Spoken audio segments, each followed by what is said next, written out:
सामने एपीजे अब्दुल कलाम के बारे में कुछ बताना चाहती हूँ। डॉक्टर एपीजे अब्दुल कलाम का पूरा नाम अबुल फकीर जैनुलाब्दीन अब्दुल कलाम था।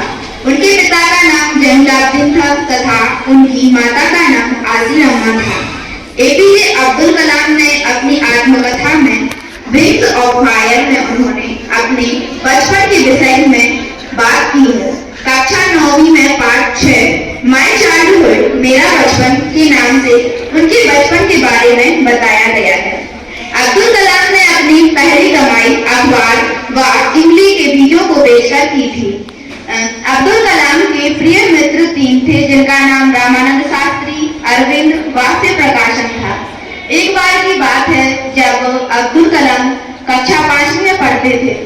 उनके तीनों मित्र उनके साथ पढ़ते थे। उनका एक मित्र था रामानंद शास्त्री जो उनके पास हर समय रहता था। एक बार की बात है जब वह अपनी कक्षा में बैठे हुए थे, उनके साथ रामानंद शास्त्री भी बैठे थे। एक बार उनकी कक्षा में उनके कक्षा अध्यापक आए और उन्होंने अब्दुल कलाम को रामानंद शास्त्री के पास में बैठा देखकर उन्हें बहुत बुरा लगा। वे सोचने लगे कि एक मुस्लिम का लड़का एक शास्त्री के लड़के के साथ कैसे बैठ सकता है। उन्होंने अब्दुल कलाम को वहां से पहली पंक्ति से उठाकर अंतिम पंक्ति में बैठा दिया। अब्दुल कलाम को बहुत बुरा लगा। रामानंद शास्त्री ने घर जाकर अपने पिता को यह पूरी बात बताई कि हमारे अध्यापक ने हमें और हमारे मित्र को हमसे अलग कर दिया और उन्हें पहली पंक्ति से उठाकर अंतिम पंक्ति में बैठा दिया। जब रामानंद शास्त्री के पिता उनके कक्षाध्यापक के पास गए तो उन्होंने कहा कि आपने ये ठीक नहीं किया है। आप कौन होते हैं इन दोनों के आपसी मित्र में दरार डालने वाले? हमें बुरा नहीं लगता और ना ही हम हिंदू मुस्लिम मानते हैं। वे दोनों मित्र हैं। आपको ऐसी भावना उन दोनों के अंदर पैदा नहीं करनी चाहिए। रामानंद शास्त्री के पिता की ऐसी बातें सुनकर उनके अध्यापक को अपने किए पर पछतावा हुआ और उन्होंने अब्दुल कलाम और रामानंद शास्त्री से माफी मांगी। एक बार की बात है जब अब्दुल कलाम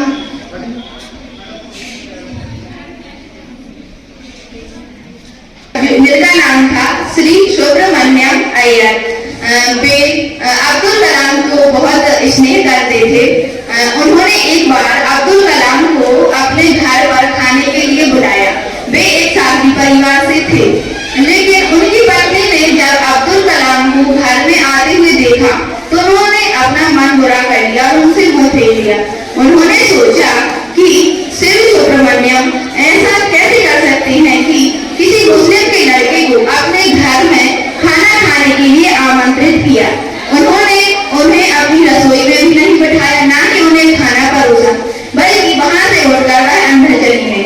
फिर उन्हें श्री सुब्रमण्यम अय्यर ने अब्दुल कलाम के लिए खाना परोसा, चटाई बिछाई और वहां पर उन्होंने अब्दुल कलाम के साथ में बैठकर भोजन किया।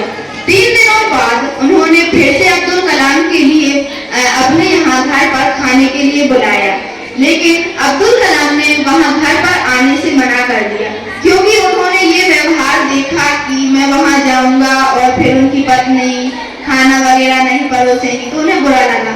उन्होंने कहा कि नहीं, अब की बार ऐसा कुछ नहीं होगा, आप आइएगा। जब अब्दुल कलाम जब दोबारा गए तो वहां पर उनकी पत्नी ने उन्हें आदर पूर्वक खाना परोसा और उन्हें खिलाया। इसके बाद उन्होंने बहुत सी पढ़ाई की और इन्हें मिसाइल मैन के नाम से भी जाना जाता है। इन्होंने पहली बार अंतरिक्ष में एक इसरो को भेजा था जिससे इन्हें मिसाइल मैन की उपाधि प्राप्त हुई। धन्यवाद। जहां भी वो जाते थे बच्चों से जरूर मिलते थे। एक बार वो प्लेन से यात्रा कर रहे थे, उनके साथ में कुछ व्यापारी बैठे हुए थे। उन्होंने कहा, कलाम साहब आप कहाँ जा रहे हैं? उन्होंने कहा, एक स्कूल में कार्यक्रम है, मैं बच्चों से मिलने के लिए जा रहा हूं। उन व्यापारियों ने कहा कि आप बच्चों से ये जरूर पूछें कि आपका लक्ष्य क्या है। कलाम साहब जब बच्चों के बीच में गए तो उन्होंने सबसे पहले बच्चों से यही पूछा कि आपका लक्ष्य क्या है। बच्चों ने अलग अलग बताया, हमें डॉक्टर बनना है, हमें इंजीनियर बनना है, हमें साइंटिस्ट बनना है। तो उन्होंने कहा कि कि आपका लक्ष्य दृढ़ संकल्पित होना चाहिए, ऐसा लक्ष्य जिसको बदला ना जा सके।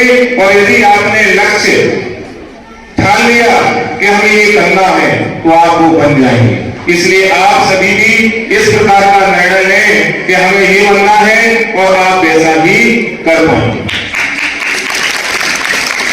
शिक्षकों के द्वारा कलाम सर के बारे में बहुत कुछ बताया गया।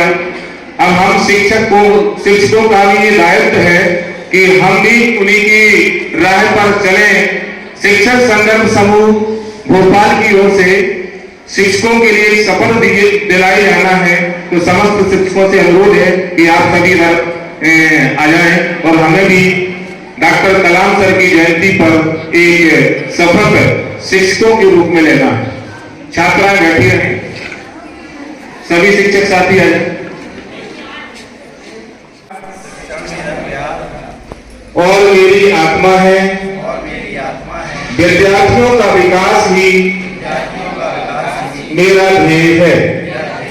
मैं औसत विद्यार्थियों को भी महानता की ओर अग्रसर करूंगा। मेरा विद्यार्थियों के प्रति व्यवहार हमेशा सौहार्दपूर्ण रहेगा। मेरा जीवन और आचरण विद्यार्थियों के लिए संदेश बनेगा। मैं विद्यार्थियों को प्रबुद्ध नागरिक बनाऊंगा। मैं विद्यार्थियों के साथ धर्म, समुदाय, भाषा के नाम पर कोई भेदभाव नहीं करूंगा। मैं निरंतर स्वयं का विकास करूंगा। मैं अपने विद्यार्थियों की सफलता पर जश्न मनाऊंगा। मैं देश के विकास के लिए महत्वपूर्ण योगदान दूंगा। भारत माता की